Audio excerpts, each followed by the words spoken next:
Hi friends, optics അക്കാദമിയുടെ മറ്റൊരു വീഡിയോയിലേക്ക് നിങ്ങൾക്ക് ഏവർക്കും ഒരിക്കൽ കൂടി സ്വാഗതം. നമ്മൾ ഡിസ്കസ് ചെയ്തുകൊണ്ടിരിക്കുന്ന സബ്ജക്റ്റാണ് അസസ്മെൻറ്റ് ഫോർ ലേണിംഗ് എന്നുള്ളത്. അതിൽ 4th യൂണിറ്റാണ് നമ്മൾ ചർച്ച ചെയ്തുകൊണ്ടിരിക്കുന്നത്, assessment practices in inclusive education. അതിൽ ഫസ്റ്റ് ക്ലാസ്സിൽ നമ്മൾ differentiated assessment and culturally responsive assessment എന്താണെന്ന് നോക്കി, use of test for learner appraisal എന്താണെന്ന് നോക്കി, then construction of an achievement test എന്താണെന്ന് നോക്കി. അടുത്തായി നമ്മൾ ഇന്നത്തെ ക്ലാസ്സിൽ നോക്കുന്നത് construction of a diagnostic test. ഈ ഡയഗ്നോസ്റ്റിക് ടെസ്റ്റ് എന്ന് പറഞ്ഞു കഴിഞ്ഞാൽ കുട്ടികളിൽ എന്തെങ്കിലും പ്രത്യേകമായിട്ടുള്ള ബുദ്ധിമുട്ടുകളുണ്ടെങ്കിൽ, അല്ലെങ്കിൽ പഠനത്തിൽ എന്തെങ്കിലും പ്രയാസങ്ങളുണ്ടെങ്കിൽ, അല്ലെങ്കിൽ ലേണിംഗ് ഡിസബിലിറ്റീസ് ഉണ്ടെങ്കിൽ അത് ഫൈൻഡ് ചെയ്യുകയും ഫൈൻഡ് ചെയ്തതിന് ശേഷം അത് ക്ലിയർ ചെയ്യാനുള്ള മാർഗ്ഗങ്ങൾ അവലംബിക്കുകയൊക്കെ ചെയ്യുന്ന ആ ഒരു രീതിയാണെന്ന് പറയുന്നത് ഡയഗ്നോസ്റ്റിക് ടെസ്റ്റ് എന്ന് പറയുന്നത്. അപ്പോൾ ലേണിംഗ് ഡിസബിലിറ്റീസ് ഒക്കെയാണ് അതിൽ ഓൾമോസ്റ്റ് എടുത്ത് നോക്കേണ്ടതായിട്ട് വരുന്നത്. അപ്പോൾ അത്തരത്തിലുള്ള ടെസ്റ്റുകൾ, അതായത് അത്തരത്തിലുള്ള പ്രശ്നങ്ങളുണ്ടോ ഇല്ലയോ, കുട്ടികളിൽ ഏത് ഏരിയകൾ പഠിക്കാനാണ് ബുദ്ധിമുട്ടുള്ളത്, അല്ലെങ്കിൽ മാത്സ് പഠിക്കുന്ന കാര്യത്തിലാണോ, സയൻസ് പഠിക്കുന്ന കാര്യത്തിലാണെങ്കിൽ, അല്ലെങ്കിൽ തിയറിറ്റിക്കൽ സബ്ജക്റ്റ് പഠിക്കുന്ന കാര്യത്തിലാണോ ബുദ്ധിമുട്ടുള്ളത്, അല്ലെങ്കിൽ ഏതെങ്കിലും കോൺസെപ്റ്റ് അറ്റൈൻമെൻറ്റ് ചെയ്യാൻ പറ്റാത്ത ഏരിയകളുണ്ടോ, ഇങ്ങനെ പറഞ്ഞിട്ടുള്ള ചില കാര്യങ്ങൾ ഡയഗ്നോസ് ചെയ്യാനാണ്, അല്ലെങ്കിൽ അത് കണ്ടെത്താനാണ്, അല്ലെങ്കിൽ ആ ഒരു പ്രത്യേക സ്പെസിഫിക് ഇഷ്യൂ, കുട്ടികളുണ്ടാകുന്ന സ്പെസിഫിക് ഇഷ്യൂ കണ്ടെത്താൻ വേണ്ടി നടത്തുന്ന ടെസ്റ്റുകളെയാണെന്ന് പറയുന്നത് ഡയഗ്നോസ്റ്റിക് ടെസ്റ്റ് എന്ന് പറയുന്നത്. അപ്പോൾ അത്തരത്തിലുള്ള ഡയഗ്നോസ്റ്റിക് ടെസ്റ്റ് നമ്മൾ ഉണ്ടാക്കുമ്പോൾ അവലംബിക്കേണ്ട ചില സ്റ്റെപ്സുകളുണ്ട്. ഈ സ്റ്റെപ്സുകളെ കേന്ദ്രീകരിച്ചുകൊണ്ട് തന്നെയായിരിക്കും നമ്മളോട് എസ്എ ക്വസ്റ്റ്യൻ ചോദിച്ചിട്ടുള്ളത്. ഞാൻ നേരത്തെ പറഞ്ഞു, അച്ചീവ്മെൻറ്റ് ടെസ്റ്റിൻ്റെ സ്റ്റെപ്സുമായി ബന്ധപ്പെട്ട് ആവർത്തിച്ച് ചോദിച്ചിട്ടുണ്ട്. അതേപോലെ തന്നെ ഡയഗ്നോസ്റ്റിക് ടെസ്റ്റിൻ്റെ സ്റ്റെപ്സ് ഏതൊക്കെയെന്നുള്ള രീതിയിലും ആവർത്തിച്ച് ചോദിച്ചിട്ടുണ്ട്. ഇനി ഈ ഡയഗ്നോസ്റ്റിക് ടെസ്റ്റ് എന്തെന്ന രീതിയിൽ ചോദിച്ചാലും അതിൻ്റെ ഡിസ്ക്രൈബ് ചെയ്യാനോ അതിനെ എക്സ്പ്ലെയിൻ ചെയ്യാനൊക്കെ ചോദിച്ചു കഴിഞ്ഞാലും ഈ ഒരു സ്റ്റെപ്സുകൾ, ഈ സ്റ്റേജസ് തന്നെ നിങ്ങൾ എഴുതി വെച്ചാൽ മതി എന്നുള്ളതാണ്. അപ്പോൾ അതിൽ ഫസ്റ്റ് നമ്മൾ നോട്ട് ചെയ്യേണ്ട പോയിന്റ് എന്ന് പറയുന്നത് explanations for the different steps involved in the construction of the diagnostic test. First one എന്താണ്?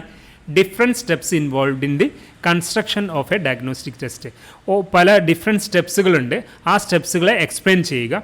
രണ്ടാമത്തെ ഏരിയ എന്ന് പറയുന്നത് model diagnostic test question paper. ഒരു മോഡൽ ക്വസ്റ്റ്യൻ പേപ്പർ നമ്മൾ സെറ്റ് ചെയ്യുക.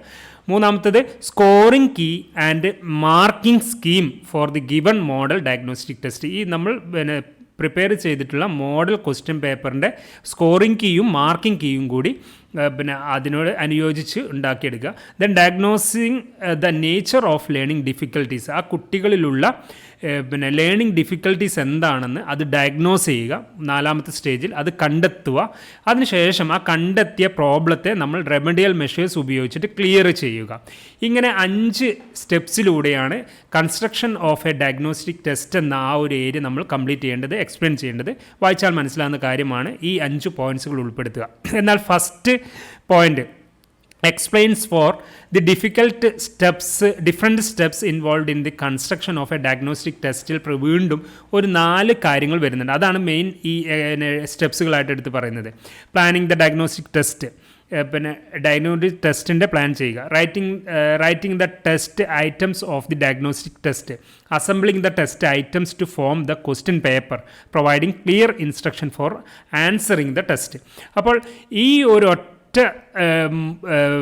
സ്ക്രീനിൽ കാണുന്ന കാര്യം മാത്രം മതി നിങ്ങൾക്ക് ഈ കൺസ്ട്രക്ഷൻ ഓഫ് എ ഡയഗ്നോസ്റ്റിക് ടെസ്റ്റിൻ്റെ എസ്സെ കംപ്ലീറ്റ് ചെയ്യാൻ. അപ്പോൾ ഇത് നന്നായിട്ടൊന്ന് പഠിച്ചെടുക്കുക. അതിനുശേഷം നിങ്ങളുടെ ടെക്സ്റ്റ് ബുക്കിൽ വരുന്ന കാര്യങ്ങളൊന്ന് വായിച്ചു നോക്കി ഇതിലേക്ക് ആഡ് ചെയ്യുകയും ചെയ്യുക. അതിൻ്റെ നോട്ട് ഞാൻ നിങ്ങൾക്ക് തരാം.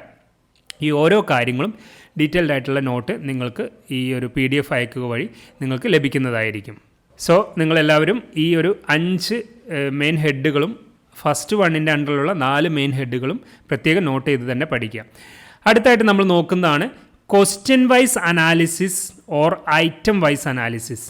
ഈ ക്വസ്റ്റ്യൻ വൈസ് അനാലിസിസും ഐറ്റം വൈസ് അനാലിസിസിനും മെയിൻലി 2 കാര്യങ്ങളാണ് അതിൽ ഹൈലൈറ്റ് ചെയ്തുകൊണ്ട് നമ്മൾ എക്സ്പ്ലെയിൻ ചെയ്യേണ്ടത്. ഒന്ന്, indices of difficulty level and discriminative index of test items. രണ്ടാമത്തെ, preparing the final form of the question paper. ഞാൻ നേരത്തെ പറഞ്ഞിട്ടുണ്ട്, ഐറ്റം അനാലിസിസിൽ ഡിഫിക്കൽട്ട് ക്വസ്റ്റ്യൻസ് എത്രത്തോളം വേണം, അതേപോലെ തന്നെ സിമ്പിൾ ക്വസ്റ്റ്യൻസ് എത്രത്തോളം വേണം, ആവറേജ് ടൈപ്പ് ക്വസ്റ്റ്യൻസ് എത്രത്തോളം വേണം. ഈ ഡിഫിക്കൽട്ട് ക്വസ്റ്റ്യൻസ് 27%, അതേപോലെ തന്നെ സിമ്പിൾ ടൈപ്പ് ക്വസ്റ്റ്യൻസ് 27%, ബാക്കിയുള്ളതാണ് എന്ത് വരേണ്ടത്, ആവറേജ് ലെവൽ ക്വസ്റ്റ്യൻസ് എന്ന രീതിയിലാണ് നമ്മുടെ ടെക്സ്റ്റ് ബുക്കിൽ പറഞ്ഞിട്ടുള്ളത്. അതുകൂടാതെ നമ്മൾ നോട്ട് ചെയ്യേണ്ടതായിട്ടുള്ളൊരു കാര്യമാണ് qualities of A good test. അതിൽ ഈ ഒരു ഏരിയയിൽ 5ാമത്തെ പോയിന്റ് ജസ്റ്റ് ക്വസ്റ്റ്യൻ വൈസ് അനാലിസിസും അല്ലെങ്കിൽ ഐറ്റം വൈസ് അനാലിസിസിലും ഈ 2 പോയിന്റ്സുകൾ ഉൾപ്പെടുത്തിക്കൊണ്ട് ഷോർട്ട് ആൻസർ ക്വസ്റ്റ്യൻ ആയിരിക്കും ചോദിക്കുക. ഈ 2 പോയിന്റ്സുകൾ ഉൾപ്പെടുത്തിക്കൊണ്ടാണ് നിങ്ങൾ എന്ത് ചെയ്യേണ്ടത്, എക്സ്പ്ലെയിൻ ചെയ്യേണ്ടത്. എന്നാൽ qualities of A good test എന്നുള്ളതിൽ എസ്സേ ആയിട്ട് തന്നെ നിങ്ങളോട് ചോദിക്കാൻ സാധ്യതയുണ്ട്. Then question wise analysis or item wise analysis എന്താണെന്ന് നോക്കിക്കഴിഞ്ഞാൽ the quality of a test depends upon the test items contained in it. Therefore, test items are to be carefully selected, particularly while developing the standardized test, by finding the discriminative index and difficulty level of each test item that it is considered of selection to be included in the final form of the tests. Okay, അപ്പോൾ difficult ലെവലിൽ എത്രത്തോളം ഉണ്ട്, simple level എത്രത്തോളം ഉണ്ട്, average level എത്രത്തോളം ഉണ്ട്. അപ്പോൾ ആ ഒരു കാര്യങ്ങളെ കൺസിഡർ ചെയ്തുകൊണ്ടായിരിക്കണം നമ്മൾ ടെസ്റ്റ് നടത്തേണ്ടത് എന്നുള്ളതാണ് ഈ ഒരു ക്വസ്റ്റ്യൻ വൈസ് അനാലിസിസ് അല്ലെങ്കിൽ ഐറ്റം വൈസ് അനാലിസിസിൽ വരുന്നത് എന്നുള്ളതാണ്. അതിൽ 2 പോയിന്റ്സുകൾ അഡീഷൻ ചെയ്തുകൊണ്ടായിരിക്കണം നമ്മൾ എക്സ്പ്ലെയിൻ ചെയ്യേണ്ടത്. Indices of difficulty level and discriminative index of test items, then preparing the final form of the question paper.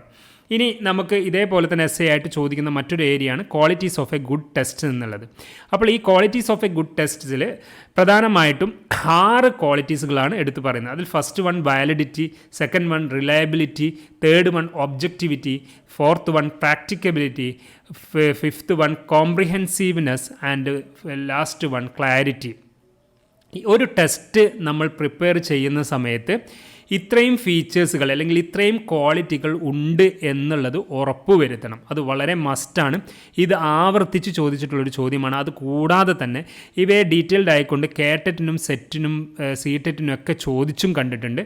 അപ്പോൾ അതുകൊണ്ട് നമ്മൾക്ക് എസ്സേ ക്വസ്റ്റ്യൻസിലും ഇത് ആവർത്തിക്കാൻ സാധ്യതയുള്ളതാണ്. ഇത് നമ്മൾ ടെസ്റ്റുകളോ അല്ലെങ്കിൽ പലതരത്തിലുള്ള ക്വസ്റ്റ്യൻ പേപ്പറുകളൊക്കെ നമ്മൾ പ്രിപ്പയർ ചെയ്യുന്ന സമയത്ത് ഈ കാര്യങ്ങൾ കൺസിഡർ ചെയ്തുകൊണ്ട് തന്നെ ആയിരിക്കണം എന്ത് ചെയ്യേണ്ടത്, ആ ടെസ്റ്റ് ഐറ്റംസ് ഒക്കെ നമ്മൾ പ്രിപ്പയർ ചെയ്യേണ്ടത്. അപ്പോൾ ഈ വാലിഡിറ്റി എന്ന് പറഞ്ഞു കഴിഞ്ഞാൽ എന്താണ്? By test validity we mean the degree to which the test actually measures what it claim to be measured. അതായത് എന്തൊന്നാണോ നമ്മൾ പ്രിപ്പയർ ടെസ്റ്റ് ചെയ്യാൻ ഉദ്ദേശിക്കുന്നത് അല്ലെങ്കിൽ നമ്മൾ ടെസ്റ്റ് നടത്തുക വഴി എന്തൊന്നാണോ അതിൽ നമുക്ക് റിസൾട്ട് കിട്ടുമെന്ന് നമ്മൾ പ്രതീക്ഷിക്കുന്നത്, ആ റിസൾട്ട് തന്നെ നമുക്ക് കിട്ടുന്നുണ്ടെങ്കിൽ ഈ ടെസ്റ്റിന് എന്തുണ്ട്, നമ്മൾ പ്രിപ്പയർ ചെയ്ത ടെസ്റ്റിന് എന്തുണ്ട്, വാലിഡിറ്റി ഉണ്ട് എന്നുള്ളതാണ്. നമ്മൾ ഒരു ടെസ്റ്റ് നടത്തുമ്പോൾ ഒരു ഉദ്ദേശമുണ്ടാവും. അതായത് പിന്നെ ആ കുട്ടിക്ക് ഈ ഏരിയ ബുദ്ധിമുട്ടാണോ, ആ കുട്ടിക്ക് ഈ ഏരിയ സിമ്പിളാണോ എന്നതാണ് സിമ്പിൾ എക്സാമ്പിളായിട്ട് നമ്മൾ പറയുകയാണെങ്കിൽ അതാണ് നമ്മൾ കണ്ടെത്തുന്നതെന്ന് വിചാരിക്കുക. അപ്പോൾ ഈ ടെസ്റ്റ് നടത്തുക വഴി ആ കുട്ടിക്ക് ആ ഒരു ഏരിയ ബുദ്ധിമുട്ടാണെന്ന് മനസ്സിലായി, അല്ലെങ്കിൽ ആ കുട്ടിക്ക് ആ ഒരു ഏരിയ സിമ്പിളാണെന്ന് മനസ്സിലായി. ഓക്കെ, അപ്പോൾ ആ എന്താണോ നമ്മൾ ടെസ്റ്റിൽ ഉദ്ദേശം വെച്ചിട്ടുള്ളത് ആ ഉദ്ദേശം തന്നെ നമ്മൾ റിസൾട്ടിലും കിട്ടുന്നുണ്ടെങ്കിലാണ് അതിനെന്തുണ്ടെന്ന് പറയുന്നത്, വാലിഡിറ്റി ഉണ്ട് എന്ന് പറയുന്നത്. അതേപോലെ തന്നെ റിലയബിലിറ്റി എന്ന കാര്യം വെച്ച് നോക്കുമ്പോൾ എന്താ പറയുക, the reliability of a test is the consistency of scores obtained by the same person when retested. അതായത് നമ്മളൊരു ടെസ്റ്റ് ഒരു കുട്ടിയിൽ നടത്തി, ആ ടെസ്റ്റിലുള്ള റിസൾട്ട് ഈ കുട്ടിയെ തന്നെ വേറൊരു ടെസ്റ്റ് ഉപയോഗിച്ചിട്ട് ടെസ്റ്റ് നടത്തി, വേറൊരു ക്വസ്റ്റ്യൻ പേപ്പർ ഉപയോഗിച്ചിട്ട് ടെസ്റ്റ് നടത്തി. അപ്പോൾ ഇപ്പുറത്ത് കിട്ടിയ റിസൾട്ടും രണ്ടാമത് കിട്ടുന്ന റിസൾട്ടും സെയിം തന്നെ ആയിരിക്കണം എങ്കിൽ അതിനെന്തുണ്ട്, റിലയബിലിറ്റി ഉണ്ടെന്നുള്ളതാണ്. ആ ടെസ്റ്റിന് നമ്മൾ നടത്തിയ ടെസ്റ്റിന് റിലയബിലിറ്റി ഉണ്ടെന്നുള്ളതാണ്. അപ്പോൾ ഈ കുട്ടി ഒരു ടെസ്റ്റ് നടത്തി അതിൽ കിട്ടിയ റിസൾട്ടും രണ്ടാമതൊരു ടെസ്റ്റ് നടത്തുമ്പോൾ അതിൽ കിട്ടുന്ന റിസൾട്ടും സെയിം ആയിരിക്കണം എന്നുള്ളതാണ് ഇവിടെ പറയുന്നത്. അങ്ങനെ സെയിം ആണെങ്കിൽ അതിലെന്തുണ്ട്, നമ്മൾ പ്രിപ്പയർ ചെയ്ത ടെസ്റ്റിന് റിലയബിലിറ്റി ഉണ്ടെന്നുള്ളതാണ്. അതല്ല എങ്കിൽ നമ്മുടെ ടെസ്റ്റിന് റിലയബിലിറ്റി ഇല്ല. സോ അതും ഐഡൻറ്റിക്കൽ ആയിരിക്കണം എന്നുള്ളത് പ്രത്യേകം നോട്ട് ചെയ്യുക. ആ ഒരു ബേസിക് ആയിട്ടുള്ള കൺസെപ്റ്റ് മാത്രം ഞാനിവിടെ പറയുന്നത്. ദെൻ ഒബ്ജക്റ്റിവിറ്റി എന്ന് പറഞ്ഞു കഴിഞ്ഞാൽ എന്താണ്, should be independent of the subjective judgment of the individual examiner. ഞാനാണ് ഇപ്പോൾ ടെസ്റ്റ് നടത്തുന്നതെങ്കിൽ എൻ്റെ വ്യക്തിപരമായിട്ടുള്ള കൺക്ലൂഷൻസോ എൻ്റെ വ്യക്തിപരമായിട്ടുള്ള അറിവുകളോ തീരുമാനങ്ങളോ ആ ടെസ്റ്റ് റിസൾട്ടിൽ വരരുത് എന്നുള്ളതാണ് പ്രത്യേകം എടുത്ത് പറയുന്നത്. അത്തരത്തിൽ എൻ്റെ വ്യക്തിപരത, എന്നിലുള്ള ഒരു വ്യക്തിപരത ആ റിസൾട്ടിൽ ഞാൻ കാണിക്കരുത്, അല്ലെങ്കിൽ ഒരു പാർഷ്യാലിറ്റി കാണിക്കരുത്. അതല്ലെങ്കിൽ കുട്ടികളെ അറിഞ്ഞു കൊടുക്കുന്ന ആ ഒരു അവസ്ഥ അങ്ങനത്തെ ഒന്നും ഉണ്ടാവരുത്. ഇപ്പോൾ ഒരു പാർഷ്യാലിറ്റി ഇല്ലാതെ എന്താണോ ആ ടെസ്റ്റ് ഉദ്ദേശിക്കുന്ന ആ ടെസ്റ്റ് റിസൾട്ട് അതേപോലെ തന്നെ നമ്മുടെ ഒരു വ്യക്തിപരതയും ആ റിസൾട്ടിൽ നമ്മൾ മാർക്ക് സ്കോർ ചെയ്യുന്നതിൽ കാണിക്കാതെ ചെയ്യുകയാണെങ്കിൽ അതിനെയാണ് എന്തെന്ന് പറയുന്നത്, ഒബ്ജക്റ്റിവിറ്റി എന്ന് പറയുന്നത്. നമ്മളെ എക്സാമിനറെ സംബന്ധിച്ചാണ് അത് എടുത്തു പറയുന്നത്. നമ്മൾ വാല്യൂ ചെയ്യുന്ന എക്സാമിനറെ സംബന്ധിച്ചാണ്. നമ്മുടെ വ്യക്തിപരത ഒരിക്കലും അതിലുണ്ടാവരുത് എന്നുള്ളതാണ്. ദെൻ പ്രാക്ടിക്കബിലിറ്റി, അത് ഈസിലി അഡ്മിനിസ്റ്റർ ചെയ്യാൻ കഴിയുന്നതായിരിക്കണം, ലെസ് എക്സ്പെൻസീവ് ആയിരിക്കണം, ഈസിലി ഇൻറ്റർപ്രറ്റ് ചെയ്യാനും കഴിയുന്നതായിരിക്കണം. അതിനെയാണ് എന്തെന്ന് പറയാൻ പ്രാക്ടിക്കബിലിറ്റി എന്ന് പറയുന്നത്, പ്രായോഗികത. ദെൻ കോംപ്രിഹെൻസീവ്നെസ് എന്നുള്ളതാണ്. Test should cover all aspects of what are to be tested. അപ്പോൾ നമ്മൾ 5 യൂണിറ്റ് ആണെങ്കിൽ ആ 5 യൂണിറ്റിൻ്റെ മുഴുവൻ ഏരിയകളും ഉൾപ്പെടുത്താൻ വേണ്ടി കഴിയണം. അതല്ലെങ്കിൽ നോളജ്, സ്കില്ല്, പിന്നെ reading skill, concept attainment skill, ഇങ്ങനത്തെ കാര്യങ്ങളെല്ലാം നമ്മൾ നോക്കണം. ആ എല്ലാ കാര്യങ്ങളെയും അതിലൂടെ ഫൈൻഡ് ചെയ്യാൻ കഴിയണം. അതാണ് എല്ലാ ആസ്പെക്റ്റുകളെയും കവർ ചെയ്യാൻ കഴിയണം. അതല്ലെങ്കിൽ നമ്മൾ ബ്ലൂംസ് ടാക്സോണമിയിൽ പറയുന്ന പോലെ കോഗ്നിറ്റീവ് ആണെങ്കിലും അഫക്റ്റീവ് ആണെങ്കിലും സൈക്കോമോട്ടർ ആണെങ്കിലും ഈ 3 കാര്യങ്ങളെയും കവർ ചെയ്യാൻ നമ്മളെ ടെസ്റ്റിന് കഴിയുന്നുണ്ടെങ്കിൽ, നമ്മൾ പ്രിപ്പയർ ചെയ്ത ടെസ്റ്റിന്, അത് അച്ചീവ്മെൻറ്റ് ടെസ്റ്റ് ആണെങ്കിലും അതേപോലെ തന്നെ ഡയഗ്നോസ്റ്റിക് ടെസ്റ്റ് ആണെങ്കിലും അത് കഴിയുന്നുണ്ടെങ്കിൽ അതിനെന്തുണ്ട്, കോംപ്രിഹെൻസീവ്നെസ് ഉണ്ടെന്നുള്ളതാണ്. ദ ലാസ്റ്റ് വൺ ക്ലാരിറ്റി എന്നുള്ളതാണ്. ബ്രീഫ് ആയിരിക്കണം, ക്ലിയർ ആയിരിക്കുകയും ചെയ്യണം. സോ ഇത്രയും ക്വാളിറ്റീസാണ് ഒരു ഗുഡ് ടെസ്റ്റിന് ഉണ്ടായിരിക്കേണ്ടത്. Validity, reliability, objectivity, practicability, comprehensiveness and clarity. The next അവസാനമായിട്ട് നമുക്ക് നോക്കാനുള്ള ഒരു ഏരിയ ആണ് എന്തെന്ന് പറയുന്നത് കോൺസെപ്റ്റ് ഓഫ് ഇൻക്ലൂസീവ് പ്രാക്ടീസസ് എന്നുള്ളത്. വളരെ ഇമ്പോർട്ടൻ്റ് ആയിട്ടുള്ള ഒരു ഏരിയയാണ് കോൺസെപ്റ്റ് ഓഫ് ഇൻക്ലൂസീവ് പ്രാക്ടീസസ്. അടുത്ത ക്ലാസ്സിൽ നമുക്ക് വീണ്ടും കണ്ടുമുട്ടാം. എല്ലാവരും നന്നായി തന്നെ പഠിക്കുക, എല്ലാവർക്കും നന്നായി പഠിക്കാൻ കഴിയട്ടെ എന്ന് ആശംസിക്കുന്നു. Thank you all the very best.